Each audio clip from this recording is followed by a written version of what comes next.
Ladies and gentlemen, please press the like button when you pop in, and then also if you could comment or subscribe to the channel if you find this content useful or informative, I'd really appreciate it.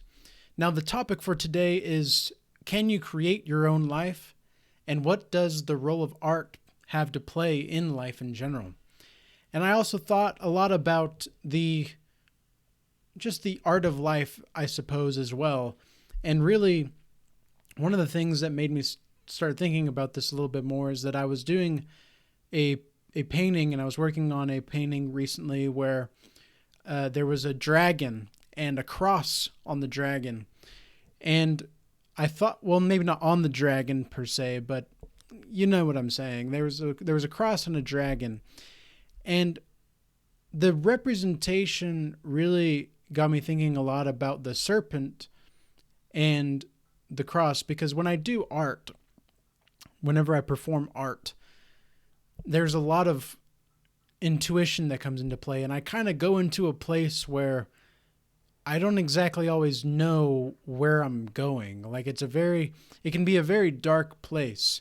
You know, there was a time in my life where I couldn't even afford ramen noodles. And that was honestly some of the most creative parts of my life. And I thought a lot about how you can actually do a lot more with less tools sometimes, because it forces you to be creative. And this also forces you to really take accountability for what you bring to yourself and how you can live your life in a way that brings the transcendent down and manifests into reality, because that's really what art is, right? The role of art is to build a connection between us and the transcendent. And the artist is a vessel of creation itself. And so I'm thinking a lot about the kinds of creative things that are going on today in the music industry particularly, and just how diluted we are, really, and just how sad some of the lyrics can be. Now, I'm not against like the blues. I love the blues.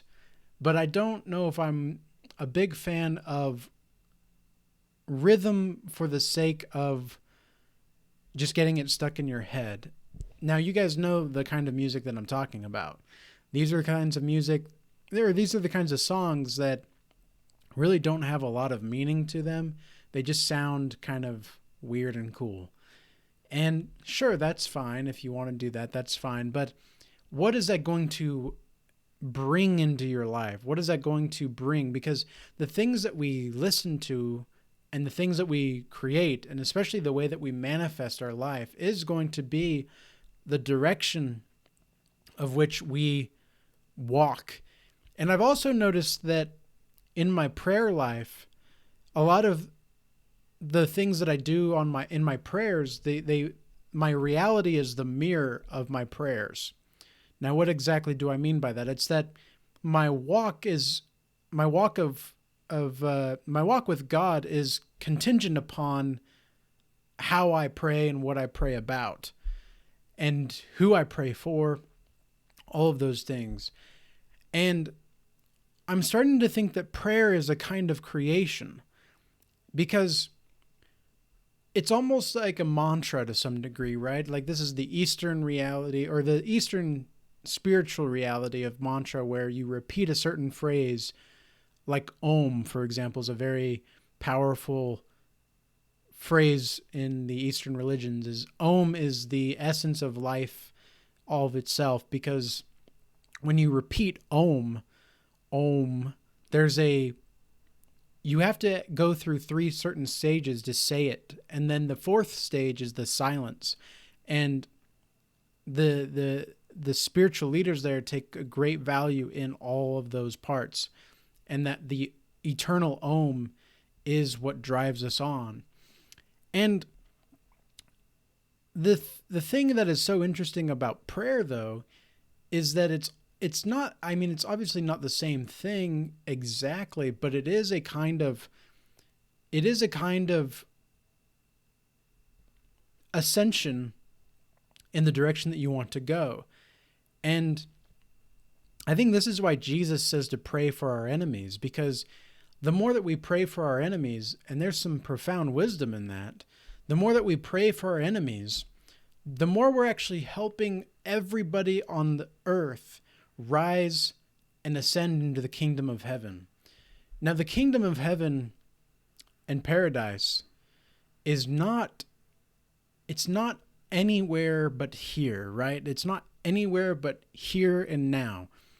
But that's really difficult to articulate, because some people will say, well, if it's just here and now, then like where's hell and where's, like, heaven and hell to me are states of mind. And you manifest those states of mind through art. Like, for example, you can see, for the people watching, there's a painting that I have in my top, probably your right-hand corner, my left. And it's an image of a tree on top and then a pyramid on the bottom with fire surrounding it. And these are parts of the dreams that I've had in those times, because a lot of my art is derived and manifested through what I dream about. And because it's the best way for me to make the impression more memorable, and it's the best way for me to understand it more completely.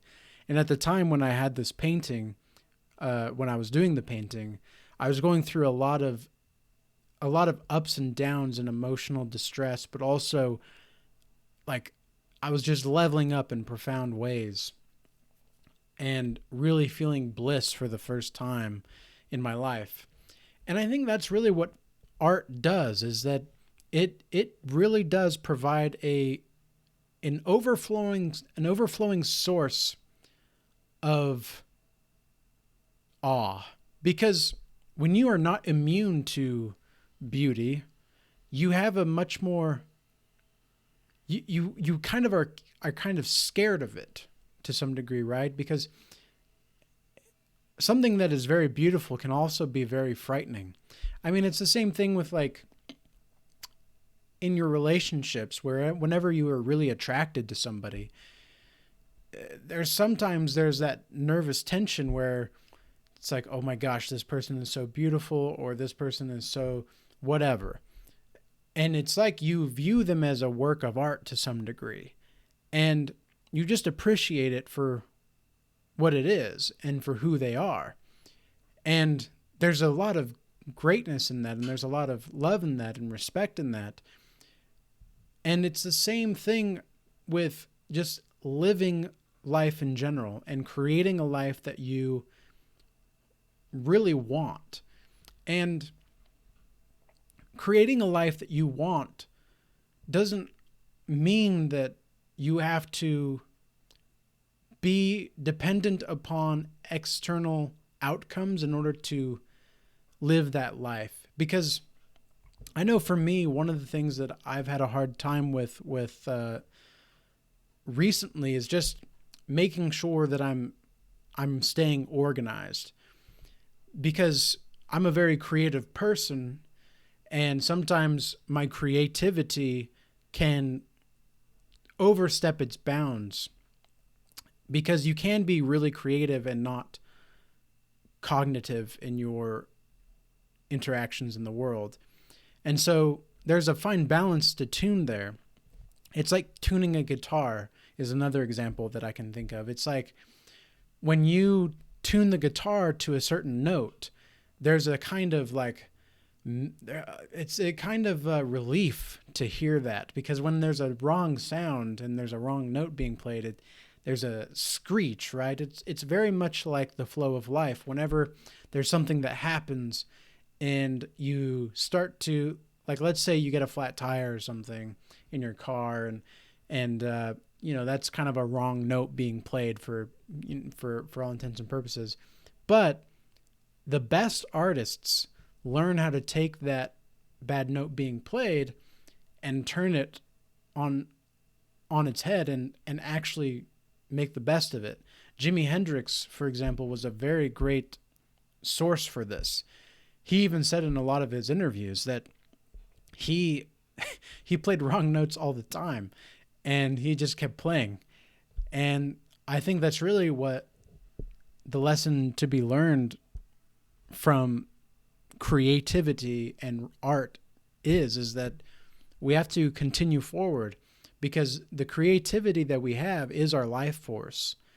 And I've noticed that the more creative I am, the more structured creativity, and the more I actually set time aside to actually sit down and perform the art that I'm there to do, the far more productive I am in that session. And even Albert Einstein said to treat creativity like a job, which never really made sense to me until now. Now I totally understand that. So I have a set time aside for doing art, and just whether I'm playing guitar or painting or doing some kind of drawing or whatever. The point is that I've learned through these experiences that creativity, while important, and art, while important, what's more important than those two things is what it brings to the table itself. And that is the eternal image of truth and loving horror, which is almost by definition the description of the beauty of life and God. And so that's really what I got from this dragon and cross painting that I've been working on.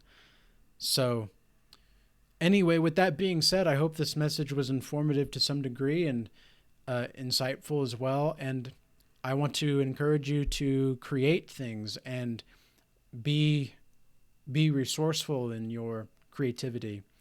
And also, I do have a website where I sell my art. If you're interested, you can check out regalchange.com. Other than that, I hope you all have a blessed day, and may peace be with you. Until next time.